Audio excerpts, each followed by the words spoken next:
बोलो गणेश जी महाराज की जय। बोलो गणपति महाराज की जय।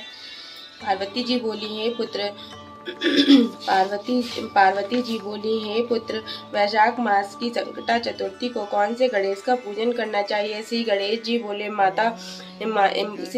बोले माता माँ वक्रतुंड गणेश जी की पूजा तथा कमल गट्टे के बने पदार्थों का भोजन करना चाहिए। पूर्व काल में यही प्रश्न श्री कृष्ण जी ने युधिष्ठिर से किया था। भगवान श्री कृष्ण ने जैसा उत्तर दिया था वह मैं तुमसे कहती हूँ। पूर्व काल में रतिदेव के राज्य में धर्मकेतु नामक ब्राह्मण रहते थे। उनकी सुशीला और चंचला नाम की दो पत्नियां थी। सुशीला धर्मपरायण थी और तथा व्रत और उपवास करती थी। चंचला कभी कोई व्रत नहीं करती थी और श्रृंगार आदि करके अपने मन को सुंदर रखती थी। सुशीला के सुंदर कन्या और चंचला के पुत्र पैदा हुआ। चंचला सुशीला से बोली, तूने व्रतों में अपना सारा समय बिता दिया और अपना शरीर भी सुखा दिया, फिर भी तेरी बेटी पैदा हुई।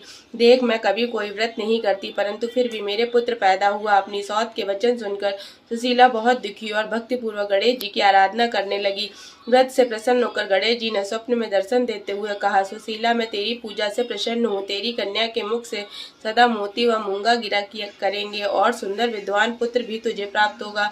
धूम्रकेतु स्वर्ग को प्राप्त हुए। चंचला सभी धन लेकर अलग हो गई। सुशीला अपने पुत्र और कन्या का पालन करने लगी, धनवान हो गई। उसकी संपत्ति को देखकर चंचला जलने लगी और सुशीला जी की पुत्री को कुएं में डाल दिया। गणेश जी ने कन्या की रक्षा की और कन्या लौटकर अपने घर अपनी माँ के पास आ गई। कन्या को आया देख चंचला सुशीला के पैरों में गिर गई और बोली, बहन, हमें माफ कर दो, हमें क्षमा कर दो। तुम दयालु हो, तुमने दोनों कुलों को तार दिया। जिसकी गणेश जी रक्षा करते हैं, मनुष्य उसका कुछ नहीं बिगाड़ सकते, उसके शत्रु भी उसके मित्र हो जाते हैं। सुशीला ने गणेश जी के व्रत के प्रभाव से चंचला ने उसके मित्रता की। वह पूर्व काल में जो वृत्तांत हुआ था वह मैंने यह कह सुनाया।